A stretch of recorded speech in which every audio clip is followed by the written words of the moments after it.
Merci Cléa. Merci d'être venue ce soir. Comme elle a dit, ça fait vraiment du bien de voir du monde dans nos espaces parce que, en fait, on a fait une rénovation. Suzanne, c'était quoi, 1 an ou même pas 1 an avant la pandémie pour élargir nos bureaux. Drôle, là. Ah ouais. Puis on a toujours pensé à avoir des événements comme ça ici, dans le hub, comme on dit, mais on n'a pas pu. Alors, merci d'avoir inauguré ce site avec nous ce soir. J'aimerais présenter notre invité spécial, Jean-Nicolas Reit. Cléa a donné quelques mots. Je vais donner une biographie un peu plus longue. Jean-Nicolas est professeur agrégé de comportement organisationnel. Oh, mon Dieu, le mot comme anglophone, je n'arrive pas. À l'Université de McGill, à la faculté de gestion des hôtels, il a obtenu un doctorat en gestion de l'Université Paris-Dauphine. Avant de rejoindre des hôtels, il a été chercheur invité à l'Université de New York. Paris, New York, Montréal, c'est pas mal. Ses recherches ont été publiées dans les meilleures revues de gestion, telles que l'Academy of Management Journal, Organizational Behavior and Human Decision Processes, et l'Annual Review of Organizational Psychology and Organizational Behavior. Wow, c'est un titre. Long names. Merci d'être avec nous ce soir. Merci à vous. Alors, vous avez peut-être posé la question, il y a quoi le rapport entre le monde du travail et la politique publique et les pratiques de travail? Premièrement, nous sommes tous, je pense que je peux parler pour nous tous, nous sommes tous touchés par les changements dans le milieu du travail. Les groupes de réflexion, les gouvernements, le secteur privé, les organismes à but non lucratif. Alors, la façon qu'on travaille sur la politique publique va nécessairement changer aussi. Mais aussi, ce nouveau paradigme a des conséquences importantes pour nos centres urbains, pour les familles, les femmes, l'adoption des nouvelles technologies, entre autres impacts. Alors, il y a vraiment un lien, moi, je pense, entre ces deux thèmes-là. J'ai plusieurs questions pour Jean-Nicolas. Je vais commencer à poser des questions pendant à peu près 20 minutes, demi-heure. Et ensuite, j'espère que vous auriez des questions intéressantes à lui poser. J'aimerais que ça soit relax, informel. Alors, je pense, Cléa, on aurait un micro ou c'est comme ça, juste dans la salle? À la salle. Ah, là voilà. Alors, Jean-Nicolas, je voulais commencer pour savoir pourquoi vous êtes attiré à ce domaine de recherche, parce que ça fait un bout de temps que vous faites de recherche dans ce domaine de travail, de pratique de travail. Je pense en 2014, vous avez étudié la façon dont la technologie brouillait les frontières entre le domicile et le travail. Oui, j'avais fait mon doctorat effectivement entre 2009 et 2014 sur le télétravail mobile. Donc c'était sur l'utilisation des smartphones comme l'iPhone et tout ça. Parce que j'ai commencé en 2009, donc c'était vraiment 1 an après la sortie du smartphone. Et en fait, moi, j'ai toujours été très intéressé par l'interaction entre la technologie et le travail. Et moi, j'aurais voulu faire juste sur le travail à la maison, mais c'est vrai que pour contextualiser, c'était pas très intéressant comme question, le travail à distance ou travail à la maison pour les entreprises et pour la recherche. À l'époque, c'était limité à 3% de la population générale. Les entreprises ne voulaient pas vraiment en entendre parler, elles ne voulaient pas se lancer là-dedans. Et donc, en gros, c'était difficile de faire un doctorat sur quelque chose qui intéressait personne. Donc, l'angle que j'ai eu pour continuer à publier, ça a été l'utilisation des outils mobiles. Donc comment en fait le BlackBerry et l'iPhone, qui maintenant est fini, mais avant c'était quelque chose, comment en fait ça rendait plus flou, en fait, ça crée une superimposition entre la vie privée et la vie professionnelle. Et comment est-ce que les gens justement étaient capables de recréer une séparation entre leur vie privée et leur vie professionnelle. Et dans le cadre de ce doctorat, effectivement, j'ai fait beaucoup de lectures sur toute la recherche qui avait été faite sur le télétravail, sur le travail à la maison. Et c'est vraiment un angle de recherche qui avait été très intéressant dans les années 90, très début des années 2000, et qui complètement avait fini, au moment où j'ai commencé mon doctorat, était vraiment en perte de vitesse. Et maintenant recommence, mais c'est vraiment juste pour expliquer que ce n'était pas une question très intéressante pour les entreprises au début. Elles ne voulaient pas trop en entendre parler. Alors, avant la pandémie, vous avez dit que les entreprises n'étaient pas très ouvertes à l'idée de travailler à distance ou de travailler de façon hybride. Je ne pense pas qu'on ne parlait même pas d'une façon hybride de travailler à l'époque. Alors, on a la pandémie. Qu'est-ce que vous avez constaté comme changement de point de vue dans les entreprises et comment est-ce que vous avez pu constater ça? Ouais. Les entreprises ont vraiment changé d'avis sur le travail à la maison. C'est devenu la seule solution de survie pour les entreprises.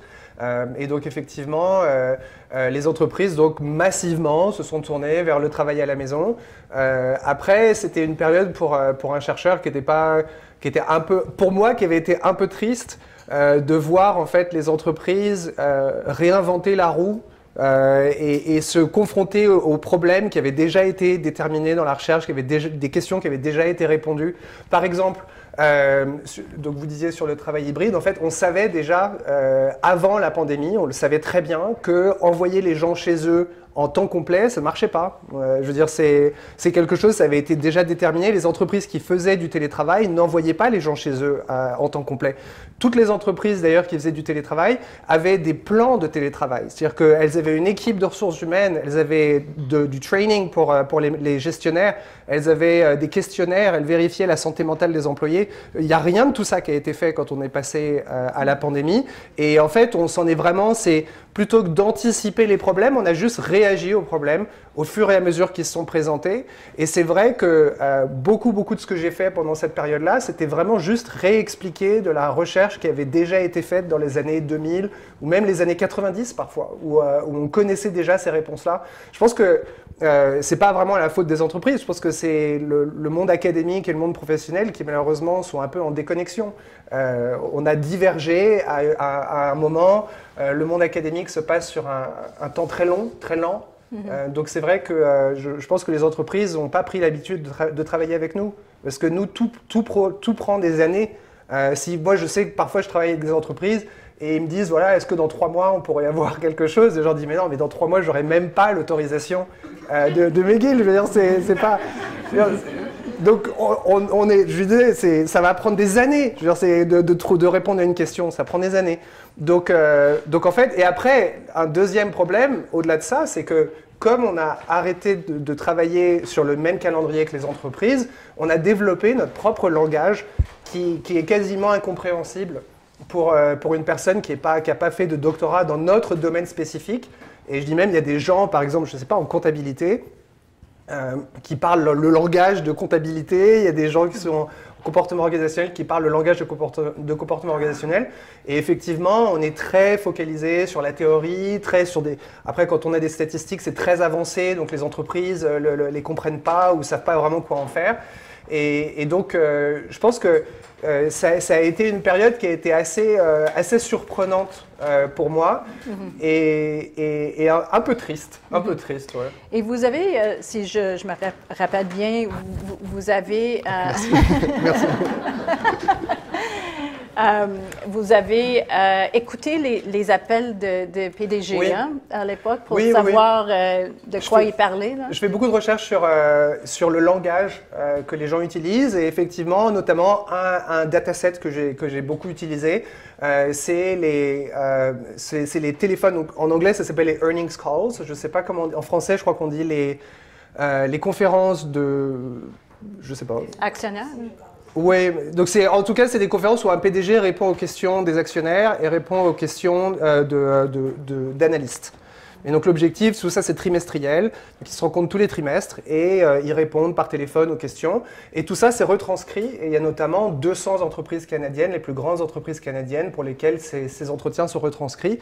Et j'avais fait une analyse notamment au tout début de la pandémie et 1 an après le début de la pandémie, de comment est-ce que le discours des PDG avaient changé en fait sur le télétravail. Et ce qui est très intéressant, c'est que les PDG au début étaient très très réticents avec l'idée d'envoyer les employés à la maison et notamment exprimaient énormément de réticence par rapport à la productivité en disant qu'ils ne voyaient pas vraiment comment ça allait se passer et que c'était très risqué. Et un an après, il y avait vraiment eu, beaucoup avaient pris des décisions déjà de ne plus avoir de bureau ou de réduire la taille de leur bureau. Beaucoup avaient entériné la décision d'avoir des équipes et des entreprises qui sont devenues complètement virtuelles. Il y a des entreprises qui sont devenues hybrides.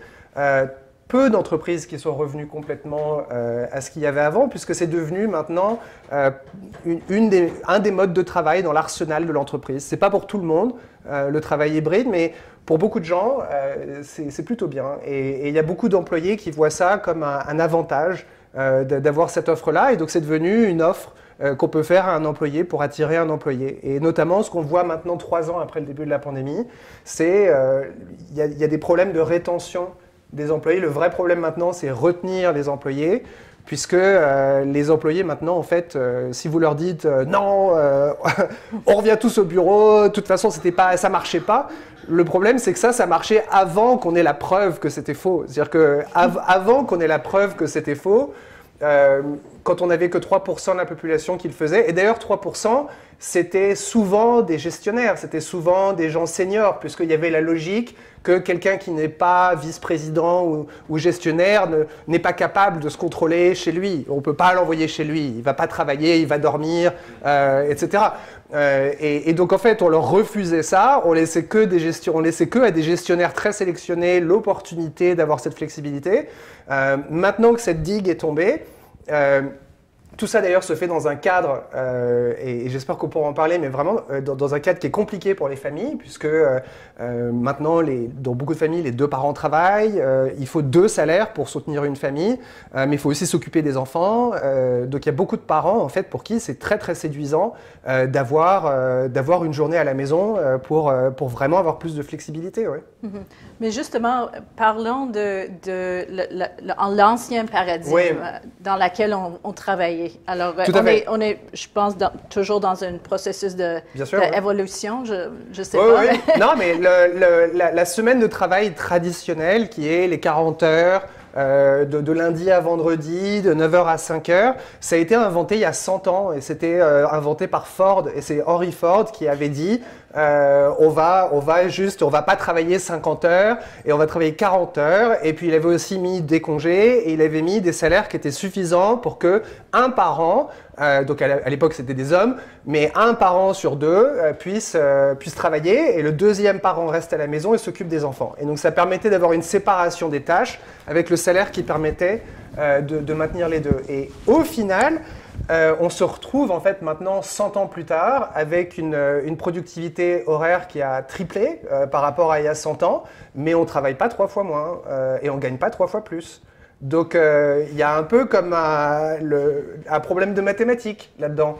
Et il y a un peu un problème où l'employé s'est un peu fait arnaquer quand même sur les 100 ans, parce que le deal était meilleur avant. Et maintenant on se retrouve avec les 2 parents qui travaillent à temps plein et qui gèrent comme ça la famille, qui gèrent comme ça les budgets. Et c'est vrai que cette pandémie qui est arrivée avec le travail à la maison, ça a été pour beaucoup de familles, c'était une bouffée d'air pour respirer et avoir une meilleure relation.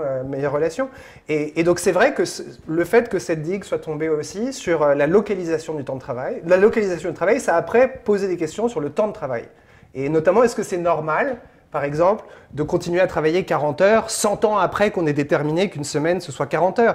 Il y a 100 ans, je veux dire, c'était un autre monde. Enfin, c'était pas du tout comme ça. Et effectivement, maintenant, c'est pour ça qu'il y a beaucoup de discussions qu'il y a sur la semaine de 4 jours, plutôt que la semaine de 5 jours. Et ça, c'est un sujet de discussion qui est très contentieux. Parce que souvent, en fait, on voit ça comme les employés ne veulent pas travailler, c'est pour ça, ils veulent qu'avoir 4 jours. Mais vraiment, la réalité, c'est quand même qu'on est beaucoup plus productif qu'avant et on travaille toujours autant qu'avant. Ça soulève une autre question.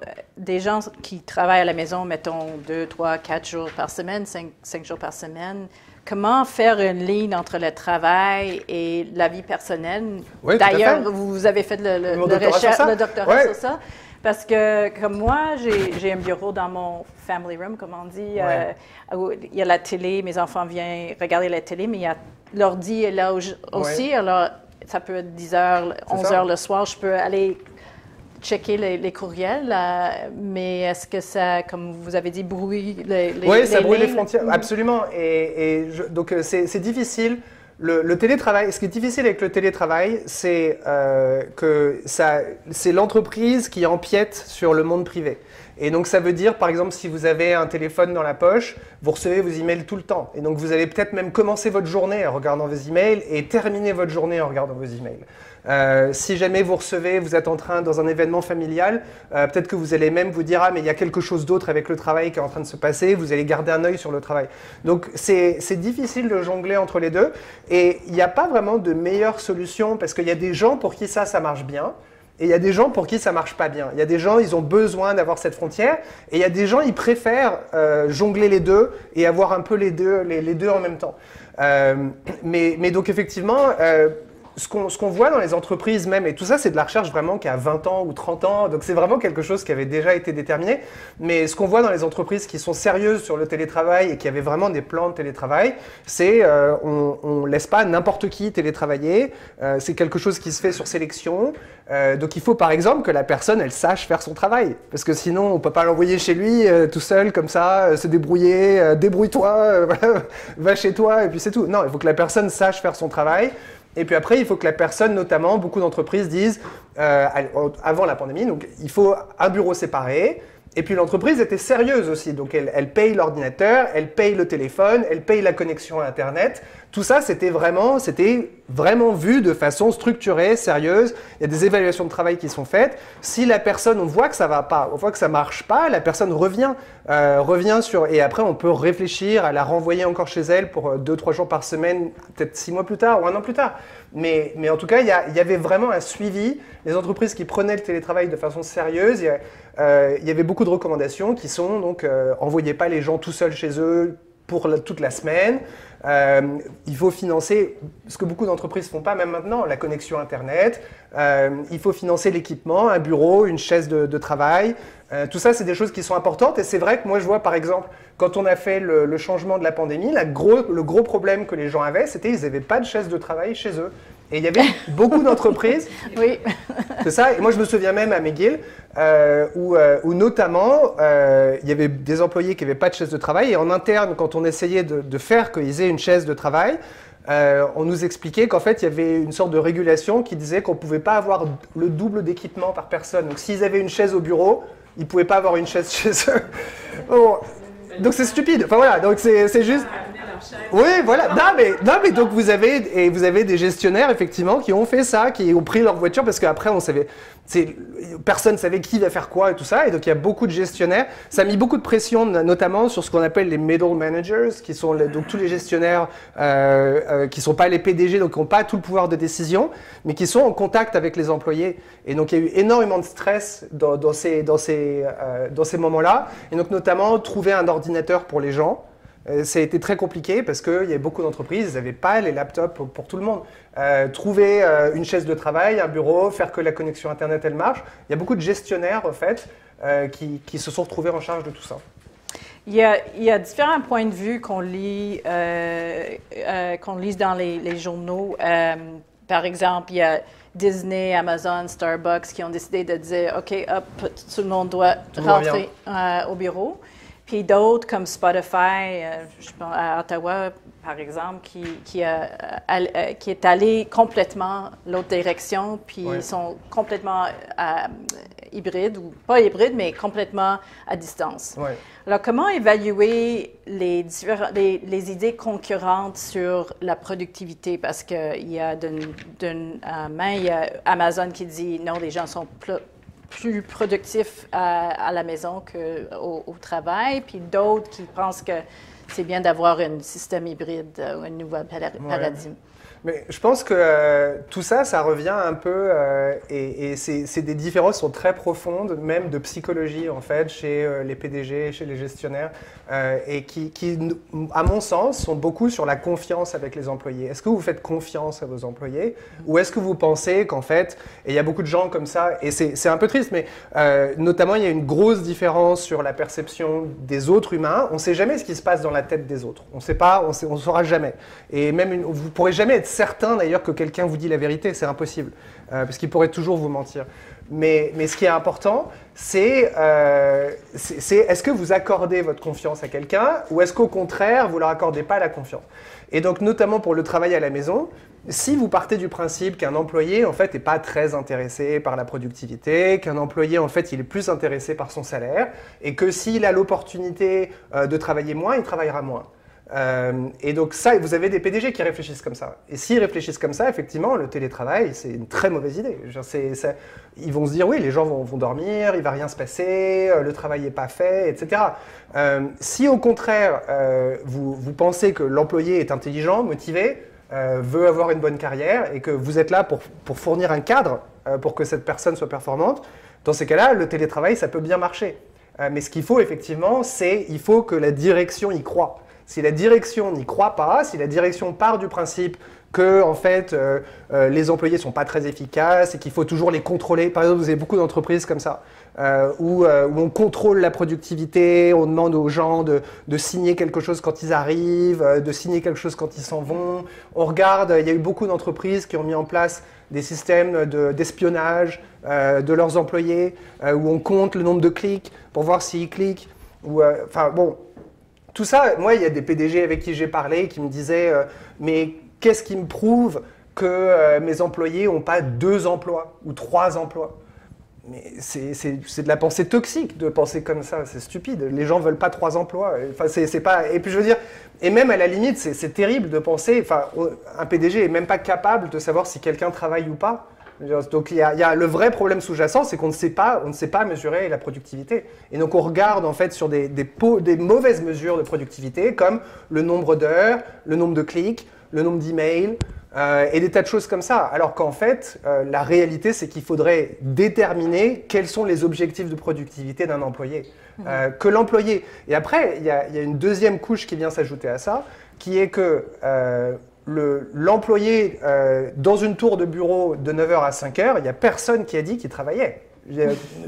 On n'a jamais dit qu'avant, les gens travaillaient plus. C'est ça le truc. C'est que si de toute façon l'employé est malhonnête, il n'y a rien qu'on peut faire. Que l'employé soit dans un bureau, dans une tour, de 9h à 5h ou chez lui, de toute façon, ça ne changera rien. Donc je pense qu'en fait, c'est un peu... souvent, il y a beaucoup de patrons en fait, qui veulent voir l'employé. S'ils ne voient pas l'employé, s'ils ne peuvent pas marcher et voir des gens qui sont au téléphone, ils ont l'impression que le travail ne se fait pas. Mais en général, ça, c'est plutôt un signe de mauvaise gestion. C'est un signe que la personne, en fait, elle utilise des mauvaises métriques. Elle essaye de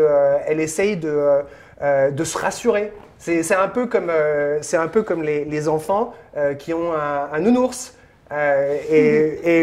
L'enfant, il a peur.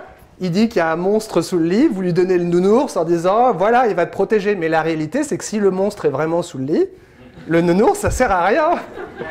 Donc c'est stupide. Donc en gros, c'est vraiment... Vous regardez si les gens travaillent ou pas, ça ne veut pas dire qu'ils travaillent. Faire forcer les gens à venir dans un bureau, ça ne veut pas dire qu'ils travaillent non plus.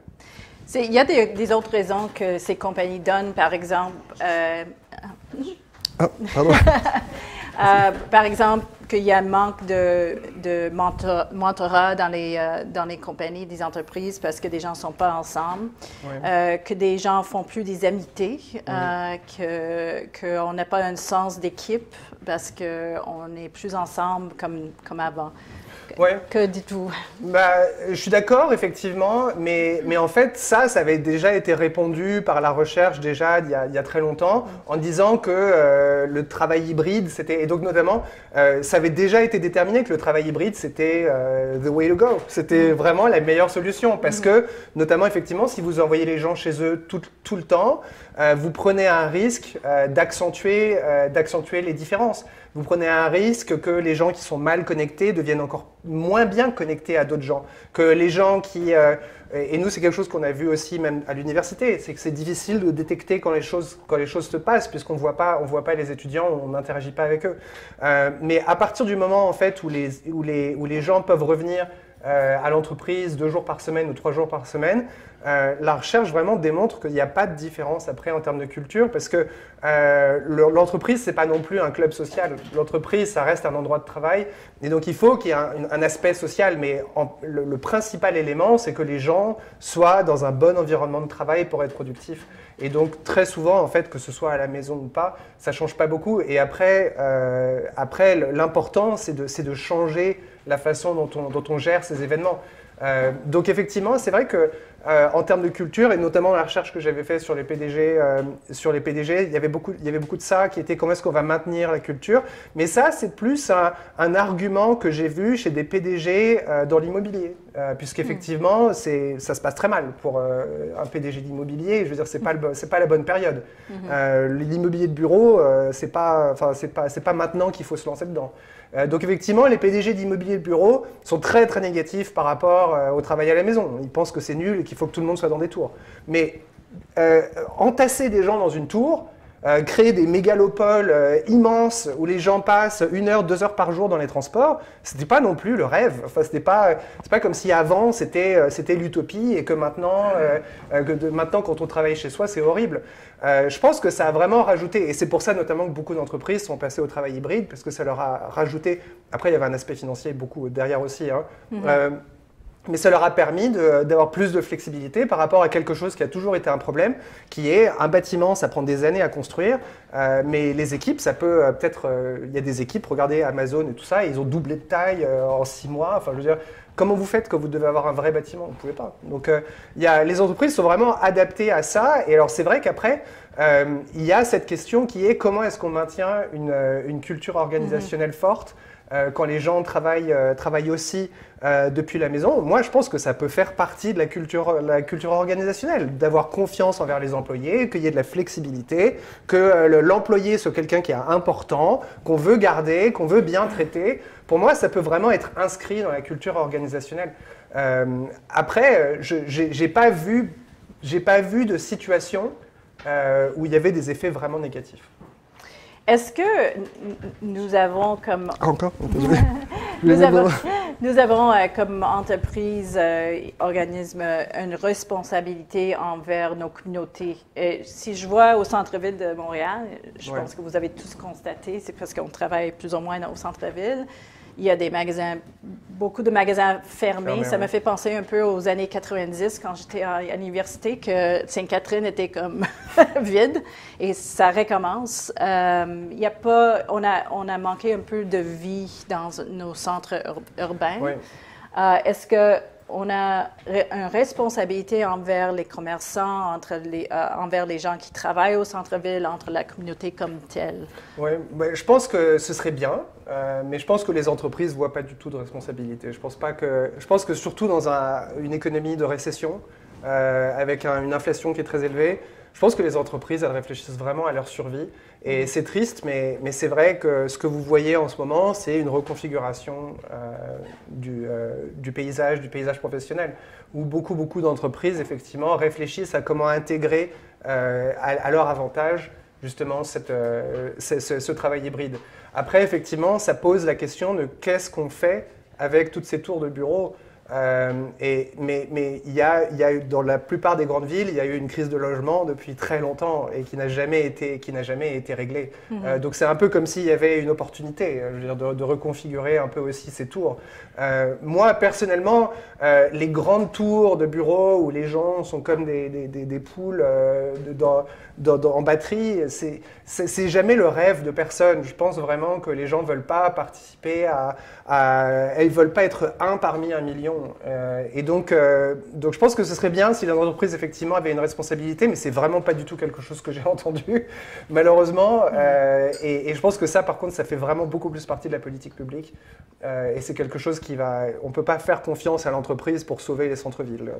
Les entreprises vont vraiment regarder leur intérêt financier, surtout dans une économie très difficile, surtout en revenant de 3 ans de pandémie. Parlons aussi de l'inclusion.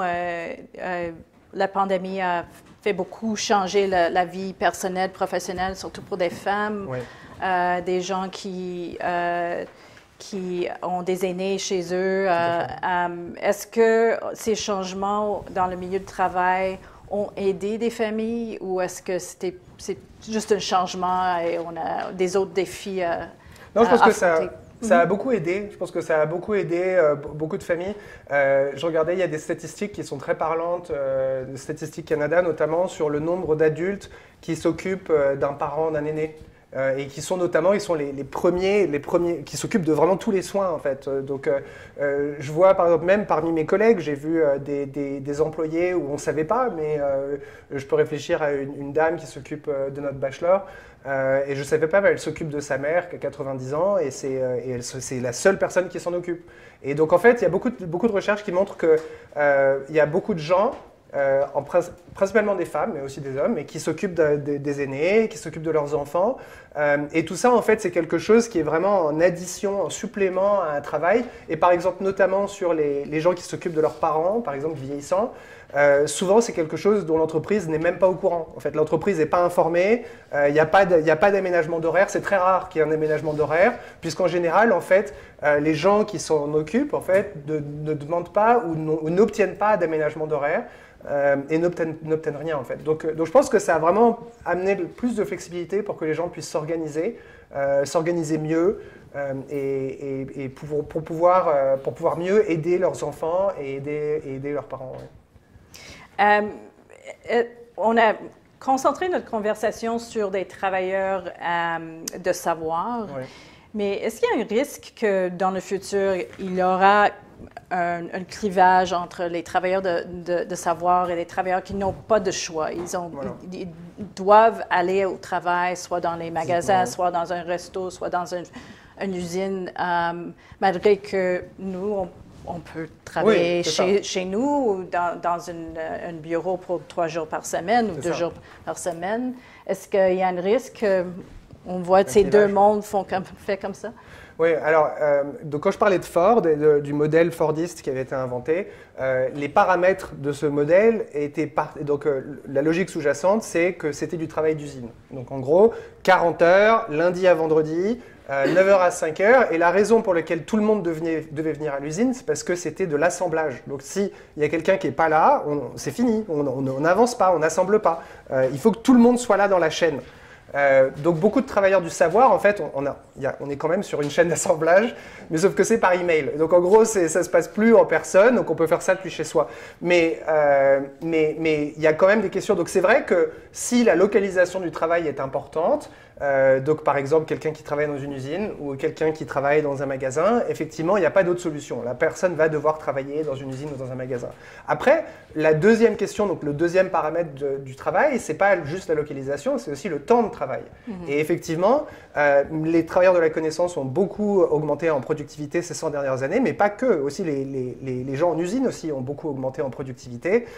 Vous regardez, par exemple, je faisais un entretien avec la CBC et il y avait notamment un invité, donc c'était des invités qui posaient des questions.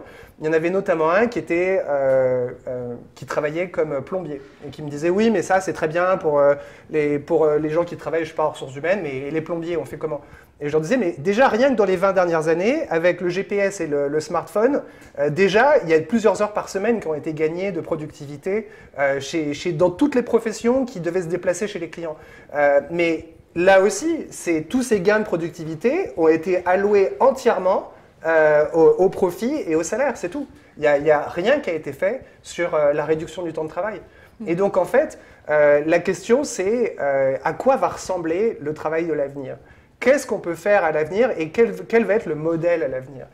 Je pense que le vrai problème fondamental qu'il y a dans l'entreprise maintenant, et si l'entreprise maintenant, elles ont des vrais problèmes de rétention, et si vous regardez maintenant ce qu'on appelle la tenure, le nombre d'années que les personnes passent dans les entreprises, notamment chez les jeunes, c'est des sauts de puce de tous les 2 ans. Moi, je donne beaucoup de cours dans notre MBA, je donne beaucoup de cours, on a un exécutif MBA aussi. Si vous regardez les parcours professionnels des gens, c'est complètement différent qu'il y a 40 ans. Moi, je vois la génération de mes parents, c'était très fréquent de passer toute la vie dans une même entreprise ou peut-être de changer une fois. Je vois mes étudiants maintenant, il m'explique, non, je vais passer 2 ans là, puis ensuite je vais passer 2 ans là-bas, et puis après je reviendrai faire un MBA, et puis après, donc en gros, ils sautent en fait d'entreprise en entreprise, et la raison pour laquelle ils font ça, c'est parce qu'en fait, il n'y a pas de négociation possible une fois que vous êtes dans une entreprise. Moi, je suis professeur, ce que j'enseigne principalement, c'est la négociation. Et donc évidemment, il y a toujours et la négociation, en fait, c'est un mode de gestion de conflit. Donc c'est-à-dire comment est-ce que vous gérez votre conflit entre employeur et employé. Le truc, c'est que les employeurs ne veulent plus gérer les conflits. L'employeur dit, on ne gère pas le conflit, on ne renégocie pas les salaires, on ne négocie pas la durée de travail, on ne négocie pas la localisation du travail. Donc que font les gens? Ils prennent sur eux, ils s'énervent, ils disent rien, puis ils démissionnent. Puis après, ils ne vous disent pas pourquoi ils ont démissionné, donc vous ne savez pas. Et puis vous continuez comme ça, et donc en gros, les ressources humaines maintenant, vous regardez, c'est devenu recruter, il faut recruter chaque année les très grosses entreprises, par exemple, dans les Big Four de comptabilité et d'audit, vous regardez leur taux d'attrition, c'est au-delà de 30% par an. Je veux dire, vous avez plus que 30% par an des employés qui s'en vont. Vous prenez un être humain qui perd 30% par an de ses organes ou quelque chose, enfin c'est de la folie, je veux dire c'est complètement fou. Je veux dire, il y a quelque chose. Donc le problème, c'est pas le problème, c'est il faut arrêter, faut que les gens arrêtent de démissionner. Et pour que les gens arrêtent de démissionner, il faut les écouter. Et il faut discuter avec eux, il faut écouter leurs problèmes et voir si on peut les régler. Après. Souvent, ce qu'on me répond là, c'est faut toujours donner plus, voilà, faut donner aux employés, faut toujours faire des concessions. C'est pas vrai. Mais ce qu'il faut, c'est être ouvert. Et si on donne pas quelque chose à un employé, c'est expliquer pourquoi on le donne pas. Et en fait, souvent, les gens, c'est ça qu'ils veulent. Ils veulent qu'on leur explique pourquoi. Et si vous prenez le temps de leur expliquer pourquoi, ils sont beaucoup plus incités à accepter en fait le traitement qu'ils ont. Mais pour l'instant, moi, ce que je vois énormément, c'est des employés en fait qui acceptent souvent des conditions de travail parce qu'ils ont peur de ne pas avoir de travail ou quelque chose comme ça. Et puis en fait, 2 ans après, en fait, pendant les 2 ans, ils se rendent compte qu'il y a d'autres gens qui sont mieux payés. Après, eux, ils en parlent à leur gestionnaire. Le gestionnaire refuse d'en parler.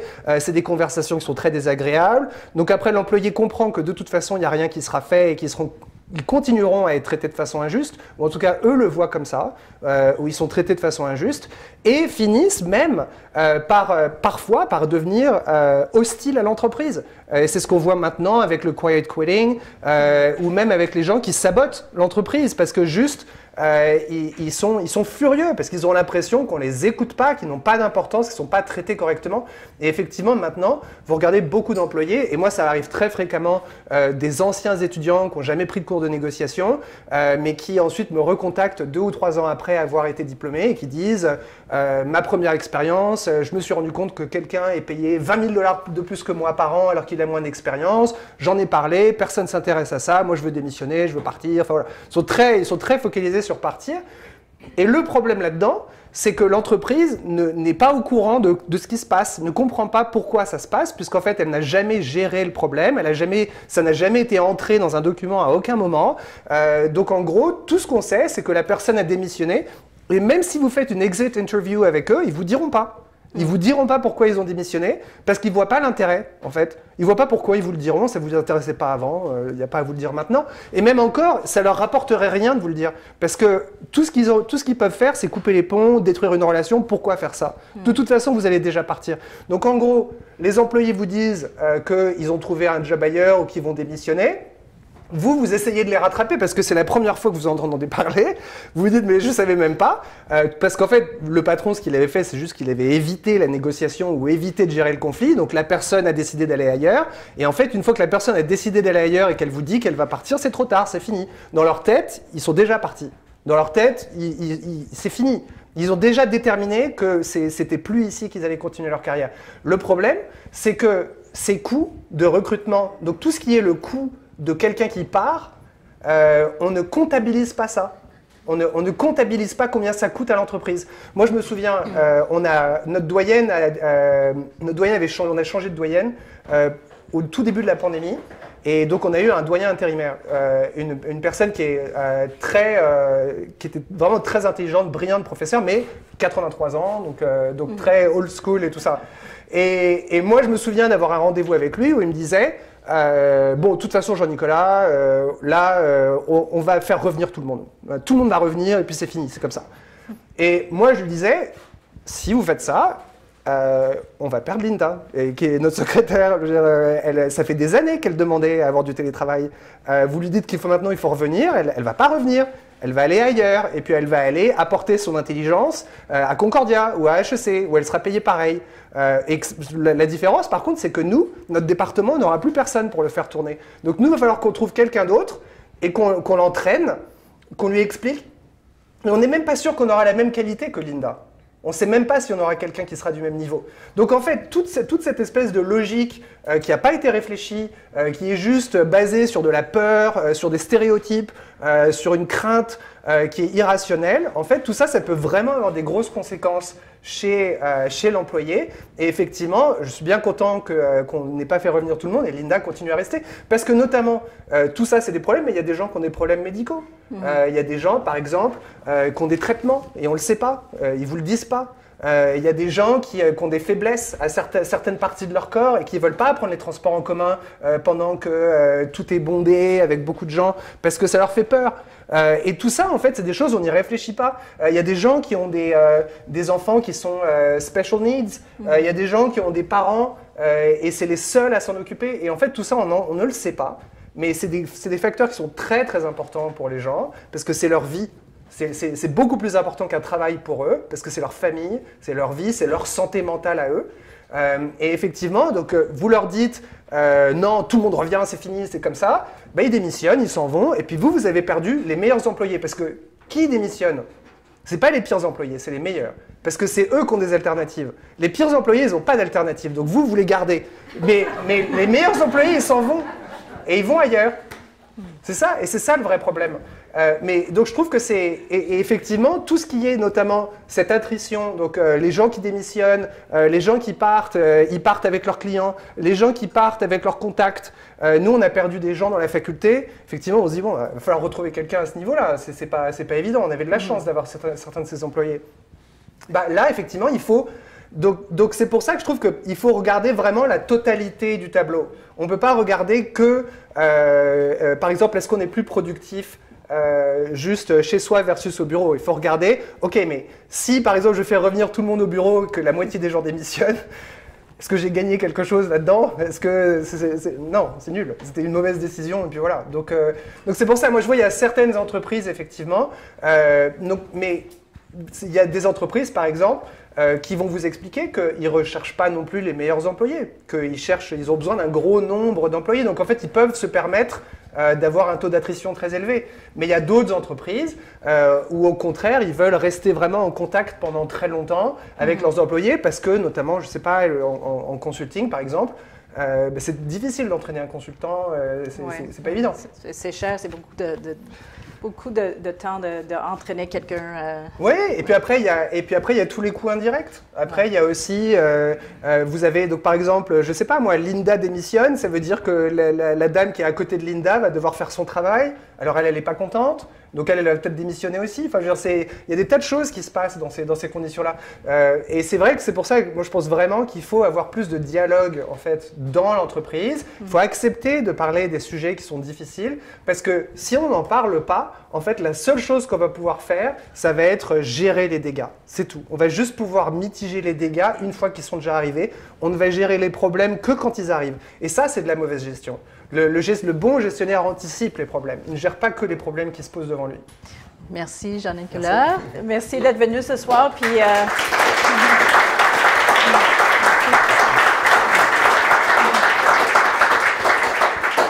très intéressant. Je vous invite de rester chez nous, faire un peu de réseautage, prendre un autre verre.